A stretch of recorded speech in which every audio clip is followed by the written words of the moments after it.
একটা বছরে তো অনেক কিছু আমরা অর্জন করলাম আমাদের আন্দোলনের মধ্যে দিয়ে।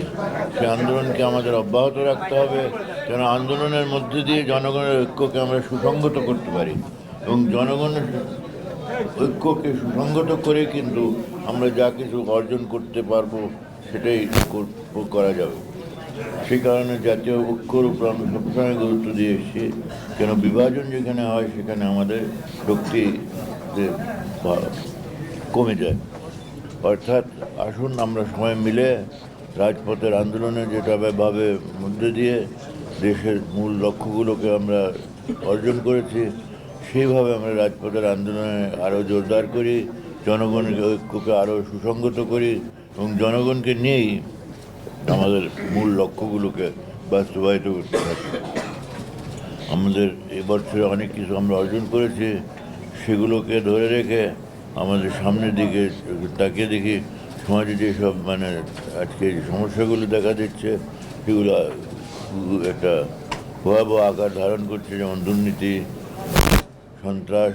এইগুলোর বিরুদ্ধে জনগণকে ঐক্যবদ্ধ করে আমরা আমাদের আন্দোলন চালিয়ে যাই।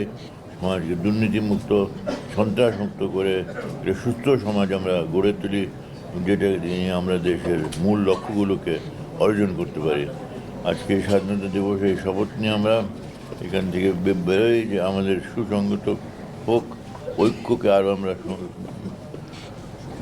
জোরদার করতে পারি এবং সেই ঐক্য শক্তি নিয়ে, জনগণের ঐক্য শক্তি নিয়ে দেশের যে মূল লক্ষ্যগুলি আমরা সবাই অর্জন করি। আপনাদের সবাইকে আমার আন্তরিক মোবারকবাদ। নতুন কমিটিকে শুভেচ্ছা। আর নতুন কমিটিকে আমি আন্তরিক শুভেচ্ছা জানাই। আপনারা সুন্দরভাবে কাজ করবেন। ধন্যবাদ। জয় বন্ধু। ধৈর্য ধরতে হবে এবং আমরা তো জানি যে সারা জীবন আমরা বিভিন্ন রকমের এই ষড়যন্ত্রকে মোকাবিলা করেছি। ষড়যন্ত্রকারীদের যে চেষ্টা থাকে জনগণের ঐক্যের বিরুদ্ধে, তাদের তৎপরতা চালিয়ে যায়, কিন্তু তারা সফল হয়নি এই কারণে যে আমরা ঐক্যকে ধরে রেখেছি। এখন সেই ঐক্যকে আরও জোরদার করে তাদেরকে আমরা মোটামুটি তাদের যে সবাই মোকাবিলা করবো এবং তাদের যেসব অসহ্য উদ্দেশ্য লক্ষ্য এগুলোকে আমরা আভাসটা সবসময় থাকে, ভালো কাজের বিরুদ্ধে সবসময় কিছু খারাপ লোক লেগে থাকে।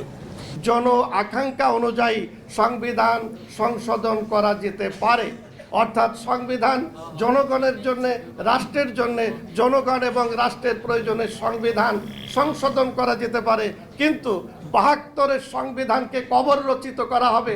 এর মধ্য দিয়ে বাংলাদেশের এবং মানুষের জন আকাঙ্ক্ষার বিরুদ্ধে যারা অবস্থান নেয় তাদেরকে আমরা অনুরোধ করব যে আপনারা দয়া করে এই ধরনের অনাকাঙ্ক্ষিত বক্তব্য দ্বারা বাংলাদেশের যে একটি সুযোগ সৃষ্টি হয়েছে একটি গণতান্ত্রিক রাষ্ট্র নির্মাণের, সেই জায়গা থেকে আপনারা সরে যাবেন না।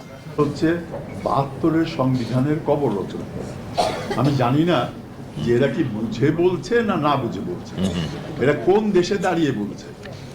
এরা যে দেশে দাঁড়িয়ে বলছে, এই দেশটি ১৯৭১ সালে ৩০ লক্ষ মানুষের ভাই বোনের রক্তের বিনিময়ে অর্জিত, ২ লক্ষ মা বোনের সম্ভ্রমের বিনিময়ে অর্জিত, কোটি কোটি মানুষের দেশান্তরের বিনিময়ে অর্জিত একটি বাংলাদেশ। এবং এই সংবিধান সেই ৩০ লক্ষ শহীদের রক্তের ধারায়। আজকে সংবিধান নিয়ে কেউ ছিনিমিনি খেলতে পারে, সংবিধানের অপব্যবহার করতে পারে। সংবিধান, সেই জন্য সংবিধান দোষী না, যারা ব্যবহার করেছে তারা দোষী এবং আজকে তারা শাস্তিপ্রাপ্ত হয়েছে, দেশান্তরী হয়েছে, দেশ থেকে চলে গেছে। আজকে যারা এই কথাগুলি বলছেন, আমার যে কথা একটু আগে হেলাল সাহেব বললেন যে কিছু আভাস পাচ্ছে কিনা, আভাস তো থাকবেই, ষড়যন্ত্র হচ্ছে। আমরা ৭১-এর মুক্তিযুদ্ধে আমরা দেখেছি এক শ্রেণীর মানুষ পাকিস্তানকে সাপোর্ট করে গণহত্যার সহযোগিতা করেছে। আজকে আমরা মুক্তিযুদ্ধে ৩০ লক্ষ ভাই বোন প্রাণ দিয়েছে।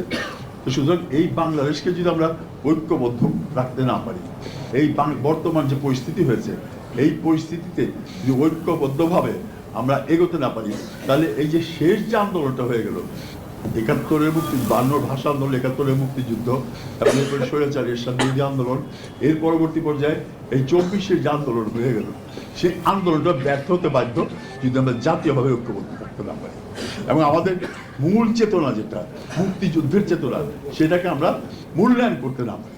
যে কোনো ভালো প্রস্তাব আসলে আমরা অবশ্যই গ্রহণ করব, এবং যারা জাতিকে বিভাজনের সৃষ্টি করছে আমরা তাদের বিরুদ্ধে দাঁড়াবো।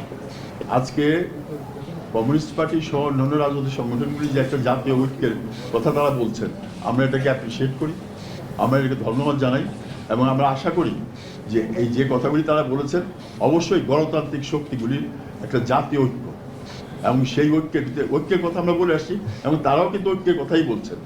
আমরা যে কথা বহু পূর্বের থেকে আমাদের সভাপতি ডক্টর কামাল হোসেন বলে আসছেন, এমএর সভাপতি, যে জাতীয় ঐক্যের কোনো বিকল্প নাই, জাতীয় ঐক্য দিয়ে আমরা দেশটা স্বাধীন করেছি, এবং জাতীয় ঐক্যের ভিতর দিয়ে আমাদের এগোতে